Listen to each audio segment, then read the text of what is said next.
Marc 1. Le commencement de la bonne nouvelle concernant Jésus le Messie, le Fils de Dieu, comme il est écrit dans le prophète Ésaïe. J'enverrai mon messager devant toi, qui préparera ton chemin. Une voix de quelqu'un qui crie dans le désert.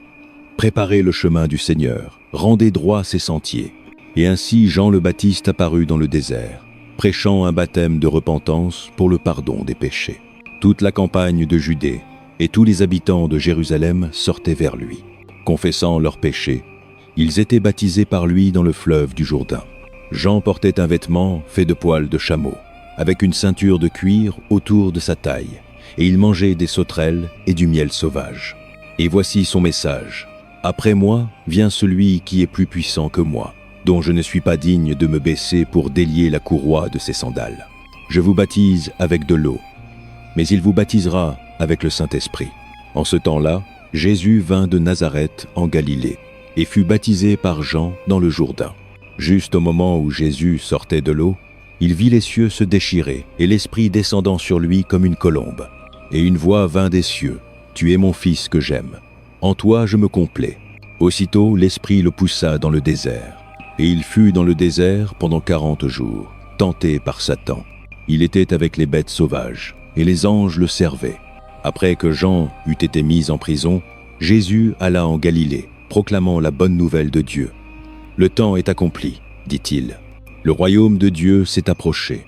Repentez-vous et croyez à la bonne nouvelle. » Comme Jésus marchait le long de la mer de Galilée, il vit Simon et son frère André jetant un filet dans le lac, car ils étaient pêcheurs. « Venez, suivez-moi, dit Jésus, et je vous enverrai pêcher des hommes. » Aussitôt ils laissèrent leur filet et le suivirent.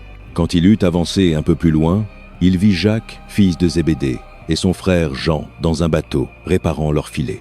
Sans délai, il les appela, et ils laissèrent leur père Zébédée dans le bateau avec les ouvriers, et le suivirent. Ils allèrent à Capernaüm, et quand le sabbat fut venu, Jésus entra dans la synagogue et se mit à enseigner.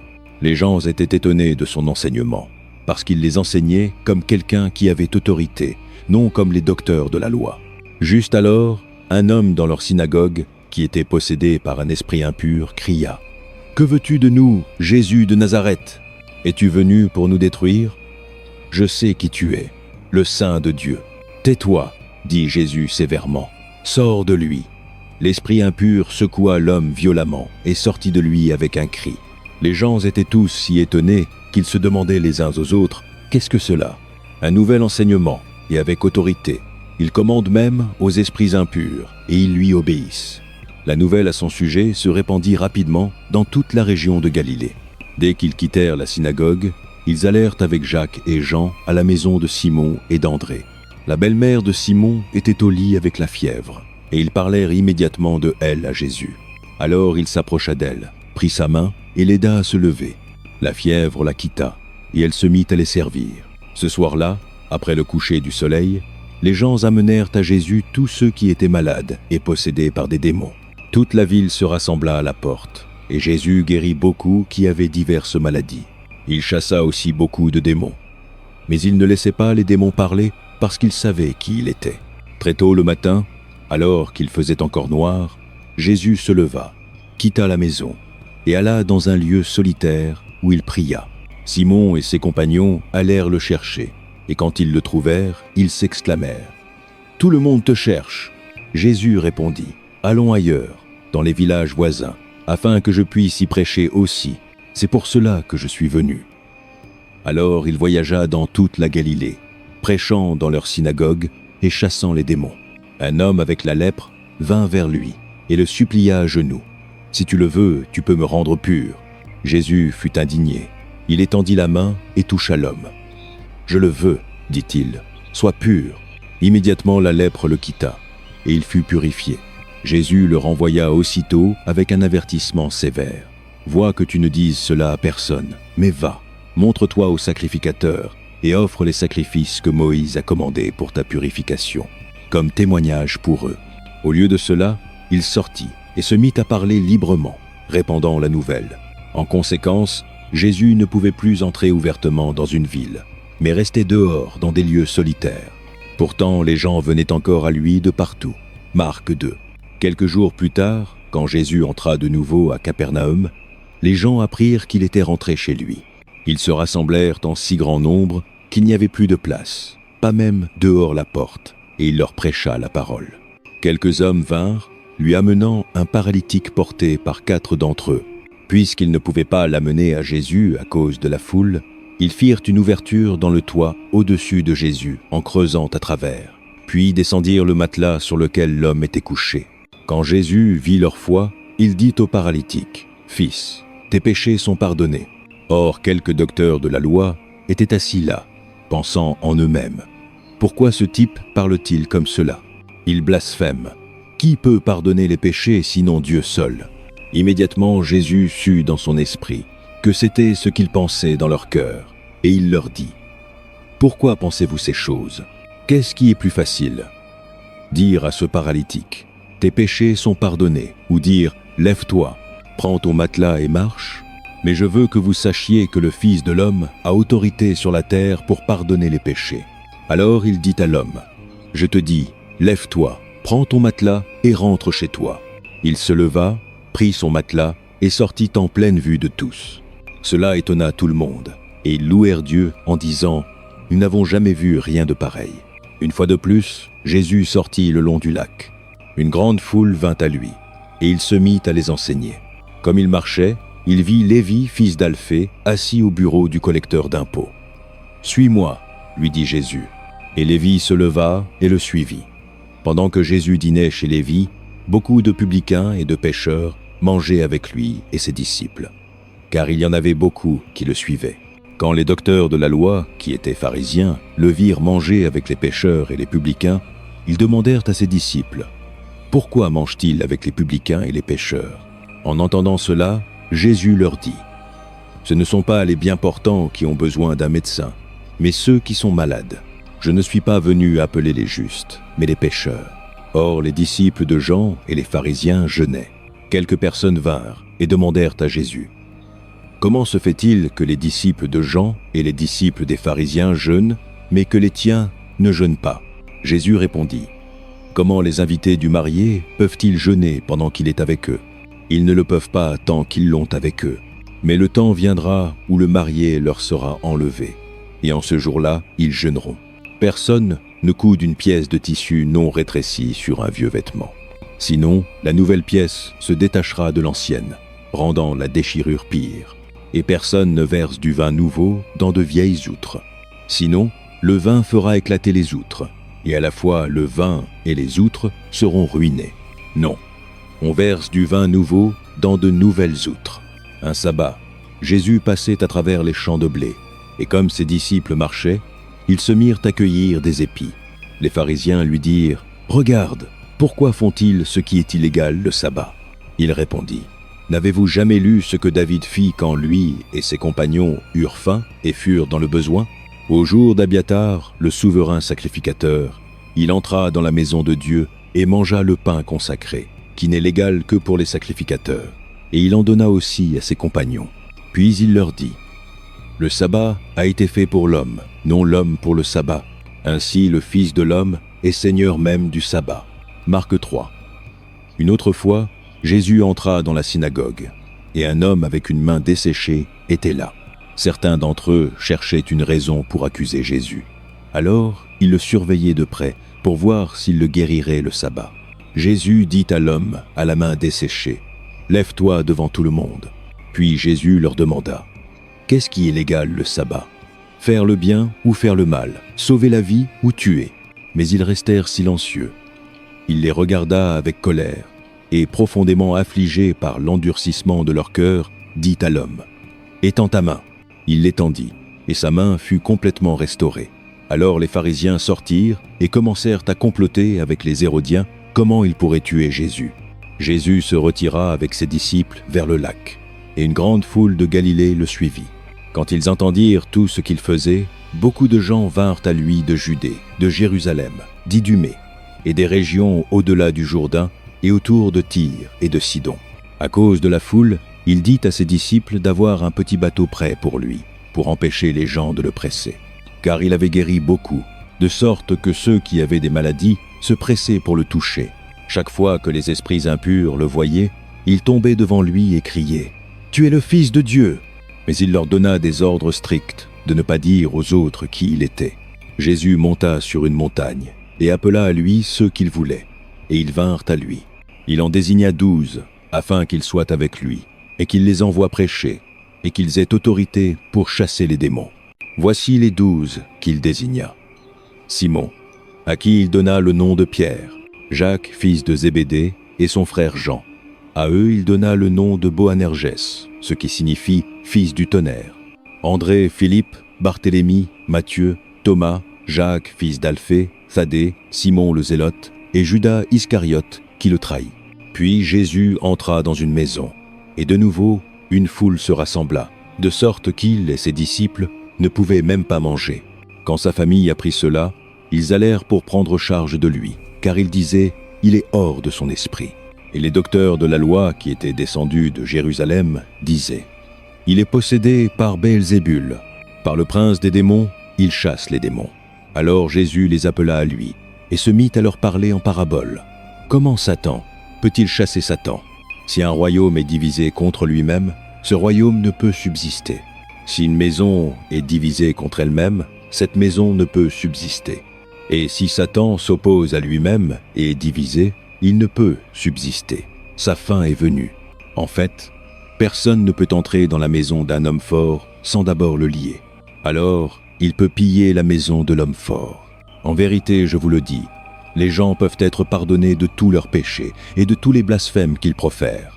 Mais quiconque blasphème contre le Saint-Esprit ne sera jamais pardonné. Ils sont coupables d'un péché éternel. Il dit cela parce qu'il disait « Il a un esprit impur ». Alors la mère et les frères de Jésus arrivèrent. Se tenant dehors, ils envoyèrent quelqu'un pour l'appeler. Une foule était assise autour de lui, et ils lui dirent « Ta mère et tes frères sont dehors et te cherchent. »« Qui sont ma mère et mes frères ?» demanda-t-il. Puis il regarda ceux assis en cercle autour de lui et dit « Voici ma mère et mes frères. Quiconque fait la volonté de Dieu est mon frère, ma sœur et ma mère. » Marc 4. De nouveau Jésus se mit à enseigner au bord du lac. La foule qui se rassembla autour de lui était si grande qu'il monta dans un bateau et s'assit dedans sur le lac, tandis que tout le peuple était le long du rivage au bord de l'eau. Il leur enseigna beaucoup de choses par des paraboles, et dans son enseignement dit « Écoutez, un semeur sortit pour semer sa semence. Comme il semait, une partie tomba le long du chemin, et les oiseaux vinrent et la mangèrent. Une autre partie tomba sur des endroits rocheux où elle n'avait pas beaucoup de terre. Elle leva rapidement, parce que la terre était peu profonde. Mais quand le soleil se leva, les plantes furent brûlées et se fanèrent parce qu'elles n'avaient pas de racines. Une autre semence tomba parmi les épines, qui poussèrent et étouffèrent les plantes, de sorte qu'elles ne portèrent pas de grains. Encore une autre semence tomba sur une bonne terre. Elle leva, grandit et produisit une récolte, multipliant 30, 60, 100 fois. Puis Jésus dit « Que celui qui a des oreilles pour entendre, entende. » Quand il fut seul, les 12 et les autres autour de lui demandèrent au sujet des paraboles. Il leur dit « Le secret du royaume de Dieu vous a été donné, mais à ceux du dehors, tout est dit en paraboles, afin qu'ils voient toujours, mais ne perçoivent jamais, et entendent toujours, mais ne comprennent jamais. Sinon ils pourraient se tourner et être pardonnés. » Puis Jésus leur dit « Ne comprenez-vous pas cette parabole ? Comment alors comprendrez-vous n'importe quelle parabole ? Le semeur sème la parole. Certains sont comme la semence le long du chemin, où la parole est semée. Dès qu'ils l'entendent, Satan vient et enlève la parole qui a été semée en eux. D'autres, comme la semence semée sur des endroits rocheux, entendent la parole et la reçoivent aussitôt avec joie. Mais puisqu'ils n'ont pas de racines, ils durent seulement un court temps. Quand la tribulation ou la persécution vient à cause de la parole, ils tombent rapidement. Encore d'autres, comme la semence semée parmi les épines, entendent la parole. Mais les soucis de cette vie, la tromperie de la richesse et les désirs pour d'autres choses entrent et étouffent la parole, la rendant infructueuse. D'autres, comme la semence semée sur une bonne terre, entendent la parole, l'acceptent et produisent une récolte, 30, 60, 100 fois ce qui a été semé. Il leur dit « Apportez-vous une lampe pour la mettre sous un boisseau ou un lit. Au lieu de cela, ne la mettez-vous pas sur son support ? Car tout ce qui est caché est destiné à être révélé, et tout ce qui est dissimulé est destiné à être mis au jour. Si quelqu'un a des oreilles pour entendre, qu'il entende. Considérez attentivement ce que vous entendez, continua-t-il. Avec la mesure que vous utilisez, il vous sera mesuré, et même plus. Quiconque a, il lui sera donné plus. Quiconque n'a pas, même ce qu'il a lui sera enlevé. Il dit aussi, « Voici à quoi ressemble le royaume de Dieu. Un homme jette la semence sur la terre. Nuit et jour, qu'il dorme ou se lève, la semence germe et grandit, bien qu'il ne sache pas comment. Toute seule la terre produit du blé. D'abord la tige, puis l'épi, puis le grain plein dans l'épi. Dès que le blé est mûr, il met la faucille, parce que la moisson est venue. Encore il dit, à quoi dirons-nous que ressemble le royaume de Dieu, ou quelle parabole utiliserons-nous pour le décrire? Il est comme une graine de moutarde, qui est la plus petite de toutes les semences sur la terre. Pourtant, quand elle est plantée, elle grandit et devient la plus grande de toutes les plantes du jardin, avec de si grandes branches que les oiseaux peuvent se percher à son ombre. Avec beaucoup de paraboles similaires, Jésus leur parla la parole autant qu'il pouvait comprendre. Il ne leur disait rien sans utiliser une parabole. Mais quand il était seul avec ses propres disciples, il expliquait tout. Ce jour-là, quand le soir fut venu, il dit à ses disciples, « Passons de l'autre côté. » Laissant la foule derrière, ils l'emmenèrent tel quel dans le bateau. Il y avait aussi d'autres bateaux avec lui. Une furieuse tempête s'éleva, et les vagues déferlaient sur le bateau, de sorte qu'il était presque submergé. Jésus était à la poupe, dormant sur un coussin. Les disciples le réveillèrent et lui dirent, « Maître, ne te soucies-tu pas si nous périssons ?» Il se leva, reprit le vent et dit aux vagues, « Silence, tais-toi. » Alors le vent s'apaisa et ce fut un grand calme. Il dit à ses disciples, « Pourquoi avez-vous si peur? N'avez-vous encore aucune foi ?» Ils furent terrifiés et se demandèrent les uns aux autres, « Qui est-ce donc ?» Même le vent et les vagues lui obéissent. Marc 5. Ils traversèrent le lac jusqu'à la région des Géraséniens. Quand Jésus sortit du bateau, un homme avec un esprit impur vint des tombes à sa rencontre. Cet homme vivait dans les tombes, et personne ne pouvait plus le lier, pas même avec une chaîne, car il avait souvent été enchaîné mains et pieds. Mais il arrachait les chaînes et brisait les fers à ses pieds. Personne n'était assez fort pour le dompter. Nuit et jour, parmi les tombes et dans les collines, il criait et se coupait avec des pierres. Quand il vit Jésus de loin, il courut et tomba à genoux devant lui. Il cria de toutes ses forces, « Que veux-tu de moi, Jésus, fils du Dieu Très-Haut? Au nom de Dieu, ne me tourmente pas. » Car Jésus lui avait dit, « Sors de cet homme, esprit impur. » Puis Jésus lui demanda, « Quel est ton nom ?»« Mon nom est Légion, » répondit-il, « car nous sommes nombreux. » Et il supplia Jésus à plusieurs reprises de ne pas les envoyer hors de la région. Un grand troupeau de porcs paissait sur la colline voisine. Les démons supplièrent Jésus, « Envoie-nous parmi les porcs, permets-nous d'entrer en eux. » Il leur donna la permission, et les esprits impurs sortirent et entrèrent dans les porcs. Le troupeau, environ 2000 en nombre, se précipita du haut de la falaise dans le lac et se noya. Ceux qui gardaient les porcs s'enfuirent et rapportèrent cela dans la ville et la campagne. Et les gens sortirent pour voir ce qui s'était passé. Quand ils vinrent à Jésus, ils virent l'homme qui avait été possédé par la légion de démons, assis là, vêtu et dans son bon sens, et ils eurent peur. Ceux qui l'avaient vu racontèrent aux gens ce qui était arrivé à l'homme possédé par les démons, et parlèrent des porcs aussi. Alors les gens commencèrent à supplier Jésus de quitter leur région. Comme Jésus montait dans le bateau, l'homme qui avait été possédé par les démons le supplia de l'emmener avec lui. Jésus ne le laissa pas, mais dit, « Rentre chez toi vers les tiens, et raconte-leur combien le Seigneur a fait pour toi, et comment il a eu miséricorde de toi. » Alors l'homme s'en alla, et se mit à raconter dans la Décapole combien Jésus avait fait pour lui, et tout le monde était étonné. Quand Jésus eut de nouveau traversé par bateau de l'autre côté du lac, une grande foule se rassembla autour de lui, tandis qu'il était au bord du lac. Alors, l'un des chefs de synagogue, nommé Jaïrus, vint, et quand il vit Jésus, il tomba à ses pieds. Il le supplia instamment. « Ma petite fille est en train de mourir. S'il te plaît, viens, et pose tes mains sur elle, afin qu'elle soit guérie et vive. » Alors Jésus alla avec lui. Une grande foule le suivit et le pressa. Et une femme était là, qui était sujette à des saignements depuis 12 ans. Elle avait beaucoup souffert sous les soins de nombreux médecins et avait dépensé tout ce qu'elle avait. Pourtant, au lieu de s'améliorer, elle empirait. Quand elle entendit parler de Jésus, elle vint derrière lui dans la foule et toucha son manteau, parce qu'elle pensait « Si je touche seulement ses vêtements, je serai guérie. » Immédiatement, son saignement s'arrêta, et elle sentit dans son corps qu'elle était libérée de sa souffrance. Aussitôt, Jésus réalisa que la puissance était sortie de lui. Il se tourna dans la foule et demanda « Qui a touché mes vêtements ?» « Tu vois les gens te presser, » répondirent ses disciples. « Et pourtant tu demandes « Qui m'a touché ?»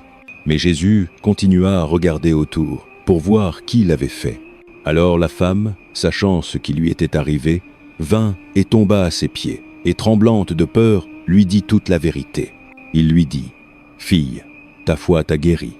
Va en paix et sois libérée de ta souffrance. » Pendant que Jésus parlait encore, des gens vinrent de la maison de Jaïrus, le chef de synagogue. « Ta fille est morte, dirent-ils.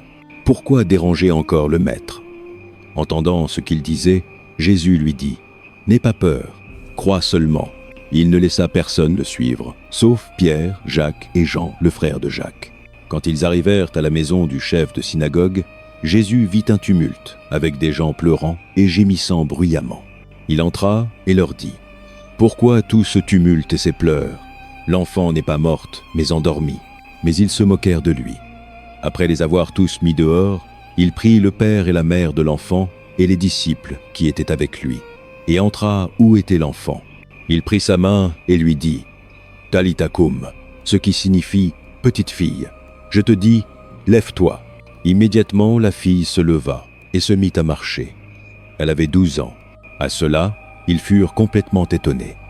Il donna des ordres stricts de ne laisser personne savoir cela et leur dit de lui donner quelque chose à manger. Marc 6. Jésus partit de là et alla dans sa ville natale, accompagné de ses disciples. Quand le sabbat vint, il se mit à enseigner dans la synagogue, et beaucoup qui l'entendirent étaient étonnés. « D'où cet homme a-t-il ces choses ?» demandèrent-ils. « Quelle est cette sagesse qui lui a été donnée? Quels sont ces miracles remarquables qu'il accomplit? N'est-ce pas le charpentier? N'est-ce pas le fils de Marie et le frère de Jacques, Joseph, Judas et Simon? Ses sœurs ne sont-elles pas ici avec nous ?» Et ils prirent offense contre lui. Jésus leur dit « Un prophète n'est pas sans honneur, sauf dans sa propre ville, parmi ses parents et dans sa propre maison. Il ne put faire aucun miracle là, sauf poser les mains sur quelques malades et les guérir. Il était étonné de leur manque de foi. Puis Jésus alla enseigner de village en village. Appelant les 12 à lui, il se mit à les envoyer 2 par 2 et leur donna autorité sur les esprits impurs. Voici ses instructions. Ne prenez rien pour le voyage, sauf un bâton. Pas de pain, pas de sac, pas d'argent dans vos ceintures. Portez des sandales, mais pas une tunique supplémentaire. Chaque fois que vous entrez dans une maison, restez-y jusqu'à ce que vous quittiez cette ville. Et si un lieu ne vous accueille pas ou ne vous écoute pas, quittez cet endroit et secouez la poussière de vos pieds comme témoignage contre eux. Ils sortirent et prêchèrent que les gens devaient se repentir. Ils chassèrent beaucoup de démons, et oignirent d'huile beaucoup de malades et les guérirent. Le roi Hérode entendit parler de cela, car le nom de Jésus était devenu bien connu. Certains disaient « Jean le Baptiste est ressuscité d'entre les morts, et c'est pourquoi des pouvoirs miraculeux opèrent en lui. » D'autres disaient « Il est Élie », et encore d'autres prétendaient « Il est un prophète comme un des prophètes d'autrefois. » Mais quand Hérode entendit cela, il dit « Jean que j'ai décapité est ressuscité d'entre les morts. » Car Hérode lui-même avait donné des ordres pour faire arrêter Jean, et il l'avait fait lier et mettre en prison. Il fit cela à cause d'Hérodiade, la femme de son frère Philippe, qu'il avait épousée. Car Jean avait dit à Hérode « Il n'est pas légal pour toi d'avoir la femme de ton frère. » Alors Hérodiade nourrissait une rancune contre Jean et voulait le tuer. Mais elle ne le pouvait pas, parce que Hérode craignait Jean et le protégeait, le sachant un homme juste et saint. Quand Hérode entendait Jean, il était grandement perplexe. Pourtant, il aimait l'écouter. Finalement, le moment opportun vint. À son anniversaire, Hérode donna un banquet pour ses hauts fonctionnaires, ses commandants militaires et les principaux hommes de Galilée. Quand la fille d'Hérodiade entra et dansa, Elle plut à Hérode et à ses invités au dîner. Le roi dit à la fille, « Demande-moi tout ce que tu veux, et je te le donnerai. » Et il lui promit avec un serment, « Tout ce que tu demanderas, je te le donnerai jusqu'à la moitié de mon royaume. » Elle sortit et dit à sa mère, « Que dois-je demander ?»« La tête de Jean le Baptiste, » répondit-elle. Aussitôt la fille se hâta vers le roi, avec une requête. « Je veux que tu me donnes tout de suite la tête de Jean le Baptiste sur un plat. » Le roi fut grandement affligé, mais à cause de ses serments et de ses invités au dîner, il ne voulait pas la refuser. Alors il envoya immédiatement un bourreau, avec des ordres, pour apporter la tête de Jean. L'homme alla, décapita Jean dans la prison, et ramena sa tête sur un plat. Il la présenta à la fille, et elle la donna à sa mère. En apprenant cela, les disciples de Jean vinrent, prirent son corps et le mirent dans un tombeau. Les apôtres se rassemblèrent autour de Jésus, et lui rapportèrent tout ce qu'ils avaient fait et enseigné. Alors, parce que tant de gens allaient et venaient qu'ils n'avaient même pas la chance de manger, il leur dit, « Venez avec moi par vous-même, dans un lieu tranquille, et reposez-vous un peu. » Alors, ils s'en allèrent par eux-mêmes, dans un bateau, vers un lieu solitaire. Mais beaucoup qui les virent partir, les reconnurent, et coururent à pied de toutes les villes, et arrivèrent avant eux. Quand Jésus débarqua et vit une grande foule, il eut compassion d'eux, parce qu'ils étaient comme des brebis sans berger. Alors il se mit à leur enseigner beaucoup de choses. À cette heure, il était tard dans la journée. Alors ses disciples vinrent à lui. « C'est un lieu isolé, dirent-ils, et il est déjà très tard. Renvoie les gens afin qu'ils aillent dans la campagne environnante, et les villages s'acheter quelque chose à manger. » Mais il répondit, « Donnez-leur vous-même quelque chose à manger. » Ils lui dirent, « Cela prendrait plus de la moitié d'un salaire annuel. Devons-nous aller dépenser autant pour du pain et le leur donner à manger? Combien de pain avez-vous » demanda-t-il. « Allez voir. » Quand ils l'apprirent, ils dirent, « 5 et 2 poissons. » Alors Jésus leur dit de faire asseoir tout le peuple en groupe sur l'herbe verte. Alors ils s'assirent en groupe de centaines et de cinquantaines. Prenant les 5 pains et les 2 poissons, et levant les yeux au ciel, il rendit grâce et rompit les pains. Puis il les donna à ses disciples, pour les distribuer au peuple. Il divisa aussi les 2 poissons parmi eux tous. Ils mangèrent tous et furent rassasiés. Et les disciples ramassèrent 12 paniers pleins de morceaux de pain et de poissons. Le nombre des hommes qui avaient mangé était de 5000. Immédiatement, Jésus fit monter ses disciples dans le bateau et aller devant lui à Bethsaïda pendant qu'il renvoyait la foule. Après les avoir quittés, il alla sur une montagne pour prier. Plus tard cette nuit-là, le bateau était au milieu du lac, et il était seul sur la terre. Il vit les disciples peinant aux rames, parce que le vent était contre eux. Peu avant l'aube, il alla vers eux, marchant sur le lac. Il était sur le point de les dépasser. Mais quand ils le virent marcher sur le lac, ils pensèrent que c'était un fantôme. Ils crièrent, parce qu'ils le virent tous et furent terrifiés. Immédiatement, il leur parla et dit, « Courage, c'est moi, n'ayez pas peur. » Puis il monta dans le bateau avec eux, et le vent s'apaisa. Ils furent complètement étonnés, car ils n'avaient pas compris au sujet des pains, leur cœur était endurci.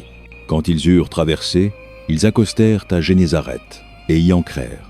Dès qu'ils sortirent du bateau, les gens reconnurent Jésus. Ils coururent dans toute cette région, et transportèrent les malades sur des nattes partout où ils entendaient qu'il était. Et partout où il allait, dans les villages, les villes ou la campagne, il plaçait les malades sur les places. Il le suppliait de les laisser toucher même le bord de son manteau, et tous ceux qui le touchaient étaient guéris. Marc 7. Les pharisiens et quelques docteurs de la loi qui étaient venus de Jérusalem se rassemblèrent autour de Jésus et virent quelques-uns de ses disciples mangeant de la nourriture avec des mains souillées. C'est à dire non lavé. Les pharisiens et tous les juifs ne mangent pas sans se laver les mains de manière cérémonielle, tenant à la tradition des anciens. Quand ils viennent du marché, ils ne mangent pas sans se laver, et ils observent beaucoup d'autres traditions, telles que le lavage des coupes, des cruches et des chaudrons. Alors les pharisiens et les docteurs de la loi demandèrent à Jésus, « Pourquoi tes disciples ne vivent-ils pas selon la tradition des anciens, au lieu de manger leur nourriture avec des mains souillées ?» Il répondit, « Ésaïe avait raison quand il a prophétisé sur vous, hypocrites, comme il est écrit. Ce peuple m'honore des lèvres, mais leurs cœurs sont loin de moi. Ils m'adorent en vain. Leurs enseignements ne sont que des règles humaines. Vous avez abandonné les commandements de Dieu et vous tenez aux traditions humaines. » Et il continua. « Vous avez une belle façon de mettre de côté les commandements de Dieu afin d'observer vos propres traditions. Car Moïse a dit « Honore ton père et ta mère, et quiconque maudit son père ou sa mère doit être mis à mort. » Mais vous dites que si quelqu'un déclare que ce qui pourrait avoir été utilisé pour aider son père ou sa mère est corban, c'est, à dire, consacré à Dieu, alors vous ne le laissez plus rien faire pour son père ou sa mère. Ainsi vous annulez la parole de Dieu par votre tradition que vous avez transmise, et vous faites beaucoup de choses comme cela. De nouveau Jésus appela la foule à lui et dit « Écoutez-moi tous et comprenez cela. Rien d'extérieur à une personne ne peut la souiller en entrant en elle. Plutôt, c'est ce qui sort d'une personne qui la souille. » Après avoir quitté la foule et être entré dans la maison, ses disciples lui demandèrent au sujet de cette parabole. « Êtes-vous si obtus ?» demanda-t-il. « Ne voyez-vous pas que rien qui entre dans une personne de l'extérieur ne peut la souiller? Car cela ne va pas dans son cœur, mais dans son estomac, puis hors du corps. » En disant cela, Jésus déclara tous les aliments purs. Il continua. « Ce qui sort d'une personne est ce qui la souille, car c'est de l'intérieur, du cœur d'une personne, que viennent les mauvaises pensées, immoralité sexuelle, vol, meurtre, adultère, cupidité, malice, tromperie, lascivité, envie, calomnie, arrogance et folie. Tous ces maux viennent de l'intérieur et souillent la personne. » Jésus quitta cet endroit et alla dans les environs de Tyr. Il entra dans une maison et ne voulut pas que quiconque le sache. Pourtant, il ne put garder sa présence secrète. En fait, dès qu'elle entendit parler de lui, une femme dont la petite fille était possédée par un esprit impur vint et tomba à ses pieds. La femme était grecque, née en Phénicie syrienne. Elle supplia Jésus de chasser le démon de sa fille. « D'abord, laisse les enfants manger tout ce qu'ils veulent, » lui dit-il, « car il n'est pas juste de prendre le pain des enfants et de le jeter aux chiens. »« Seigneur, » répondit-elle, « même les chiens sous la table mangent les miettes des enfants. » Alors il lui dit, « Pour une telle réponse, tu peux partir. Le démon a quitté ta fille. » Elle rentra chez elle et trouva son enfant couché sur le lit, et le démon partit.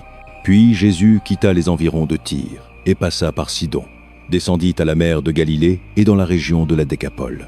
Là, quelques gens lui amenèrent un homme qui était sourd et pouvait à peine parler. Ils supplièrent Jésus de poser sa main sur lui. Après l'avoir pris à part, loin de la foule, Jésus mit ses doigts dans les oreilles de l'homme. Puis il cracha et toucha la langue de l'homme. Il leva les yeux au ciel et avec un profond soupir dit à lui « Ephphatha », ce qui signifie « Sois ouvert ». À cela, les oreilles de l'homme s'ouvrirent, sa langue fut déliée et il se mit à parler clairement. Jésus leur commanda de ne le dire à personne. Mais plus il le faisait, plus il continuait à en parler. Les gens étaient accablés d'étonnement. « Il a tout fait bien », disait-il. « Il fait même entendre les sourds et parler les muets. » Marc, oui. Pendant ces jours-là, une autre grande foule se rassembla. Puisqu'il n'avait rien à manger, Jésus appela ses disciples à lui et dit « J'ai compassion de ces gens. Ils ont déjà été avec moi 3 jours et n'ont rien à manger. Si je les renvoie chez eux affamés, ils s'effondreront en chemin, parce que certains d'entre eux sont venus de loin. » Ses disciples répondirent « Mais où, dans ce lieu isolé, peut-on obtenir assez de pain pour les nourrir ? Combien de pain avez-vous ? » demanda Jésus. « 7, répondirent-ils. Il dit à la foule de s'asseoir sur le sol. Quand il eut pris les 7 pains et rendu grâce, il les rompit et les donna à ses disciples pour les distribuer au peuple. Et ils le firent. Ils avaient aussi quelques petits poissons. Il rendit grâce pour eux aussi et dit aux disciples de les distribuer. Les gens mangèrent et furent rassasiés. Ensuite, les disciples ramassèrent 7 paniers pleins de morceaux qui restaient. Environ 4000 étaient présents. Après les avoir renvoyés, il monta dans le bateau avec ses disciples et alla dans la région de Dalmanuta. Les pharisiens vinrent et commencèrent à questionner Jésus. Pour le tester, ils lui demandèrent un signe du ciel. Il soupira profondément et dit « Pourquoi cette génération demande-t-elle un signe ? En vérité, je vous le dis, aucun signe ne lui sera donné. » Puis il les quitta, remonta dans le bateau et traversa de l'autre côté. Les disciples avaient oublié d'apporter du pain, sauf un pain qu'ils avaient avec eux dans le bateau. « Soyez prudents, les avertit Jésus. Veillez au levain des pharisiens et à celui d'Hérode. » Ils en discutèrent entre eux et dirent « C'est parce que nous n'avons pas de pain. » Conscient de leur discussion, Jésus leur demanda « Pourquoi parlez-vous de ne pas avoir de pain? Ne voyez-vous pas encore ou ne comprenez-vous pas? Vos cœurs sont-ils endurcis? Avez-vous des yeux mais ne voyez-vous pas, et des oreilles mais n'entendez-vous pas, et ne vous souvenez-vous pas? Quand j'ai rompu les 5 pains pour les 5000, combien de paniers pleins de morceaux avez-vous ramassés? 12, répondirent-ils. Et quand j'ai rompu les 7 pains pour les 4000, combien de paniers pleins de morceaux avez-vous ramassés? Ils répondirent, 7. Il leur dit, ne comprenez-vous pas encore? Ils vinrent à Bethsaïda, et quelques gens amenèrent un aveugle, et supplièrent Jésus de le toucher. Il prit l'aveugle par la main, et le mena hors du village. Quand il eut craché sur les yeux de l'homme, et posé ses mains sur lui, Jésus demanda, « Vois-tu quelque chose ?» Il leva les yeux, et dit, « Je vois des gens. Ils ressemblent à des arbres qui marchent. » Une fois de plus, Jésus posa ses mains sur les yeux de l'homme. Alors ses yeux s'ouvrirent. Sa vue fut restaurée, et il vit tout clairement. Jésus le renvoya chez lui en disant « N'entre même pas dans le village. » Jésus et ses disciples allèrent dans les villages autour de Césarée de Philippe. En chemin, il leur demanda « Qui disent les gens que je suis ?» Ils répondirent « Certains disent Jean le Baptiste, d'autres disent Élie, et encore d'autres, un des prophètes. Mais vous, demanda-t-il, qui dites-vous que je suis ?» Pierre répondit « Tu es le Messie. » Jésus les avertit de ne le dire à personne. Il se mit alors à leur enseigner que le Fils de l'homme devait souffrir beaucoup et être rejeté par les anciens, les souverains sacrificateurs et les docteurs de la loi, et qu'il devait être tué et après 3 jours ressuscité. Il parlait ouvertement de cela, et Pierre le prit à part et se mit à le réprimander. Mais quand Jésus se tourna et regarda ses disciples, il réprimanda Pierre. « Arrière de moi, Satan, dit-il, tu n'as pas en vue les préoccupations de Dieu, mais seulement les préoccupations humaines. » Puis il appela la foule à lui avec ses disciples et dit « Quiconque veut être mon disciple doit se renier lui-même, prendre sa croix et me suivre, car quiconque veut sauver, sa vie la perdra. Mais quiconque perd sa vie pour moi et pour l'Évangile, la sauvera. À quoi bon pour quelqu'un de gagner le monde entier et de perdre son âme? Ou que peut donner quiconque en échange de son âme? Si quelqu'un a honte de moi et de mes paroles dans cette génération adultère et pécheresse, le Fils de l'homme aura honte d'eux quand il viendra dans la gloire de son Père avec les saints anges. » Marc 9, et il leur dit « En vérité, je vous le dis, certains qui sont ici ne goûteront pas la mort avant d'avoir vu que le royaume de Dieu est venu avec puissance. » Après 6 jours, Jésus prit Pierre, Jacques et Jean avec lui et les mena sur une haute montagne où ils étaient tout seuls. Là, il fut transfiguré devant eux. Ses vêtements devinrent d'un blanc éblouissant, plus blanc que quiconque au monde ne pourrait les blanchir. Et il leur apparut Élie et Moïse, qui parlaient avec Jésus. Pierre dit à Jésus, « Rabbi, il est bon pour nous d'être ici. Mettons 3 abris, un pour toi, un pour Moïse et un pour Élie. » Ils ne savaient pas quoi dire. Ils étaient si effrayés.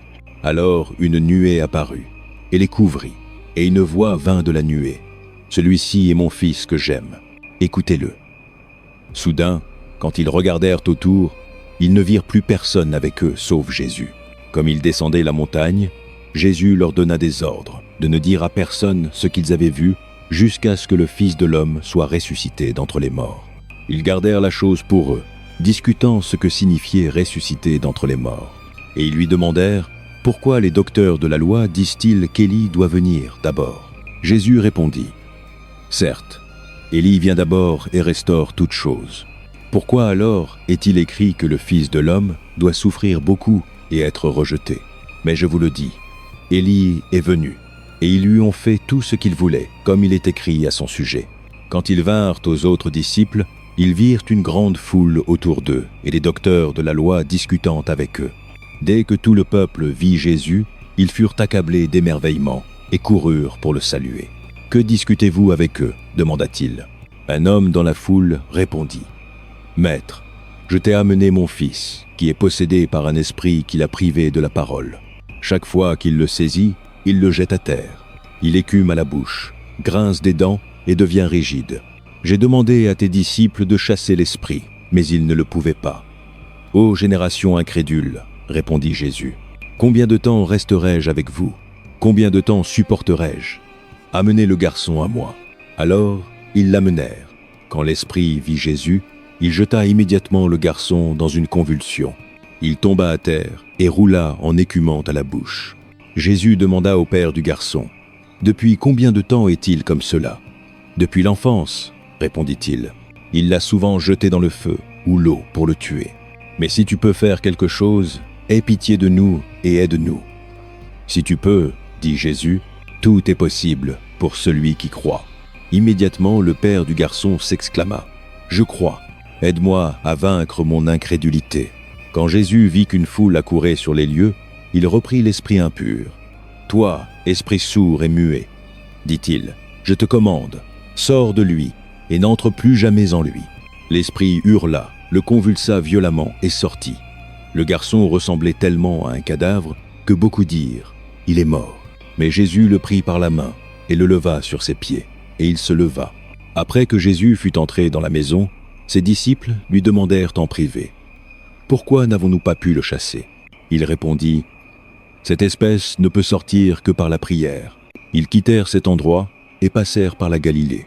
Jésus ne voulait pas que quiconque sache où ils étaient, parce qu'il enseignait à ses disciples. Il leur dit, « Le Fils de l'homme va être livré entre les mains des hommes. Ils le tueront, et après 3 jours, il ressuscitera. » Mais ils ne comprirent pas ce qu'il voulait dire, et avaient peur de lui demander. Ils vinrent à Capernaum. Quand il fut dans la maison, il leur demanda, « De quoi discutiez-vous en chemin ?» Mais ils gardèrent le silence, parce qu'en chemin, ils avaient discuté sur qui était le plus grand. S'asseyant, Jésus appela les 12 et dit, « Quiconque veut être le premier doit être le tout dernier et le serviteur de tous. » Il prit un petit enfant qu'il plaça parmi eux. Prenant l'enfant dans ses bras, il leur dit, « Quiconque accueille un de ces petits-enfants en mon nom m'accueille, et quiconque m'accueille n'accueille pas moi, mais celui qui m'a envoyé. » « Maître, dit Jean, nous avons vu quelqu'un chassant des démons en ton nom, et nous lui avons dit d'arrêter parce qu'il n'était pas l'un de nous. Ne l'arrêtez pas, dit Jésus, car personne qui fait un miracle en mon nom ne peut au moment suivant dire du mal de moi, car quiconque n'est pas contre nous est pour nous. En vérité, je vous le dis, quiconque vous donne un verre d'eau en mon nom parce que vous appartenez au Messie ne perdra certainement pas sa récompense. Si quelqu'un fait trébucher un de ces petits qui croient en moi, il vaudrait mieux pour lui qu'une grande meule soit pendue autour de son cou et qu'il soit jeté dans la mer. Si ta main te fait trébucher, coupe-la. Il vaut mieux pour toi entrer dans la vie mutilée qu'avec 2 mains aller en enfer, où le feu ne s'éteint jamais. Et si ton pied te fait trébucher, coupe-le. Il vaut mieux pour toi entrer dans la vie boiteux que d'avoir 2 pieds et être jeté en enfer. Et si ton œil te fait trébucher, arrache-le. Il vaut mieux pour toi entrer dans le royaume de Dieu avec un œil que d'avoir 2 yeux et être jeté en enfer, où les vers qui les mangent ne meurent pas et où le feu n'est pas éteint. Chacun sera salé avec du feu. Le sel est bon, mais s'il perd sa salinité, comment le rendrez-vous salé de nouveau? Ayez du sel parmi vous et soyez en paix les uns avec les autres. Marc Deo. Jésus quitta alors cet endroit et alla dans la région de Judée. Et au-delà du Jourdain, de nouveau des foules de gens vinrent à lui. Et comme c'était sa coutume, il les enseigna. Quelques pharisiens vinrent et le testèrent en demandant, « Est-il légal pour un homme de divorcer de sa femme ? Que vous a commandé Moïse ?» répondit-il. Ils dirent, « Moïse a permis à un homme d'écrire un certificat de divorce et de la renvoyer. C'était parce que vos cœurs étaient durs que Moïse vous a écrit cette loi, » répondit Jésus. « Mais au commencement de la création, Dieu les fit mâles et femelles. Pour cette raison, un homme quittera son père et sa mère, et s'unira à sa femme, et les 2 deviendront une seule chair. Ainsi, ils ne sont plus 2, mais une seule chair. Par conséquent, ce que Dieu a uni, que personne ne le sépare. » Quand ils furent de nouveau dans la maison, les disciples demandèrent à Jésus à ce sujet. Il répondit, « Quiconque divorce de sa femme et épouse une autre femme commet l'adultère contre elle. Et si elle divorce de son mari et épouse un autre homme, elle commet l'adultère. » Les gens amenaient de petits enfants à Jésus pour qu'il pose ses mains sur eux. Mais les disciples les réprimandèrent. Quand Jésus vit cela, il fut indigné. Il leur dit : « Laissez les petits enfants venir à moi, et ne les en empêchez pas, car le royaume de Dieu appartient à de tels. En vérité, je vous le dis, quiconque ne reçoit pas le royaume de Dieu comme un petit enfant n'y entrera jamais. » Et il prit les enfants dans ses bras, posa ses mains sur eux et les bénit. Comme Jésus se mettait en route, un homme courut vers lui et tomba à genoux devant lui. « Bon maître, demanda-t-il, que dois-je faire pour hériter la vie éternelle ? » « Pourquoi m'appelles-tu bon ? Répondit Jésus. « Personne n'est bon, sauf Dieu seul. Tu connais les commandements, tu ne tueras pas, tu ne commettras pas d'adultère, tu ne voleras pas, tu ne porteras pas de faux témoignages, tu ne frauderas pas, honore ton père et ta mère. » « Maître, déclara-t-il, tout ceci je les ai gardés depuis que j'étais garçon. » Jésus le regarda et l'aima. « Une chose te manque, dit-il. Va, vends tout ce que tu as et donne aux pauvres, et tu auras un trésor dans le ciel. Puis viens, suis-moi. » À cela, le visage de l'homme s'assombrit. Il s'en alla triste parce qu'il avait une grande richesse. Jésus regarda autour et dit à ses disciples : « Comme il est difficile pour les riches d'entrer dans le royaume de Dieu. » Les disciples étaient étonnés de ces paroles. Mais Jésus dit de nouveau : « Enfants, comme il est difficile d'entrer dans le royaume de Dieu, il est plus facile pour un chameau de passer par le châsse d'une aiguille que pour quelqu'un de riche d'entrer dans le royaume de Dieu. » Les disciples étaient encore plus étonnés et se dirent les uns aux autres : « Qui donc peut être sauvé ?» Jésus les regarda et dit : « Aux hommes, cela est impossible, mais pas à Dieu. Toutes choses sont possibles à Dieu. » Alors Pierre parla : « Nous avons tout laissé pour te suivre. »« En vérité, je vous le dis, répondit Jésus. Personne qui a laissé maison, ou frère, ou sœur, ou mère, ou père, ou enfant, ou champ pour moi, et l'Évangile ne manquera de recevoir 100 fois autant dans cet âge présent. Maison, frères, sœurs, mères, enfants et champs, avec des persécutions, et dans l'âge à venir la vie éternelle. Mais beaucoup qui sont premiers seront derniers, et les derniers premiers. » Ils étaient en route vers Jérusalem, avec Jésus en tête, et les disciples étaient étonnés, tandis que ceux qui suivaient avaient peur. De nouveau, il prit les 12 à part, et leur dit ce qui allait lui arriver. « Nous montons à Jérusalem, dit-il, et le Fils de l'homme sera livré aux souverains sacrificateurs et aux docteurs de la loi. Ils le condamneront à mort et le livreront aux gentils, qui se moqueront de lui et lui cracheront dessus, le flagelleront et le tueront. 3 jours plus tard, il ressuscitera. » Alors Jacques et Jean, les fils de Zébédée, vinrent à lui. « Maître, dirent-ils, nous voulons que tu fasses pour nous tout ce que nous demanderons. »« Que voulez-vous que je fasse pour vous ? » demanda-t-il. Ils répondirent : « Accorde-nous de siéger l'un à ta droite et l'autre à ta gauche dans ta gloire. » « Vous ne savez pas ce que vous demandez, dit Jésus. Pouvez-vous boire la coupe que je bois, ou être baptisé du baptême dont je suis baptisé ? Nous le pouvons, répondirent-ils. Jésus leur dit : Vous boirez la coupe que je bois, et serez baptisés du baptême dont je suis baptisé. Mais siéger à ma droite ou à ma gauche n'est pas à moi de l'accorder. Ces places appartiennent à ceux pour qui elles ont été préparées. Quand les 10 entendirent cela, ils devinrent indignés contre Jacques et Jean.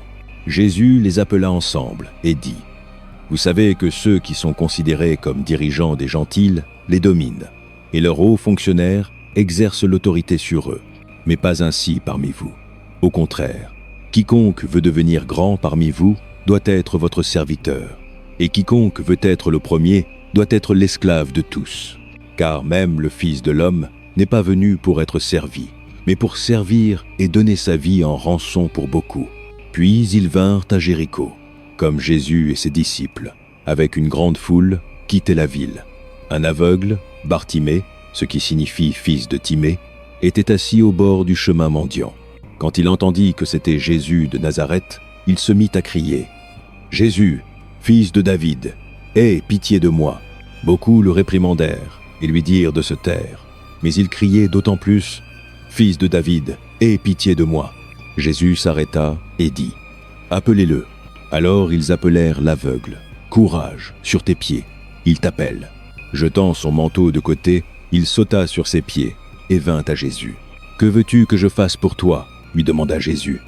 L'aveugle dit : « Rabbi, je veux voir. »« Va, dit Jésus, ta foi t'a guéri. » Immédiatement, il recouvra la vue et suivit Jésus le long du chemin.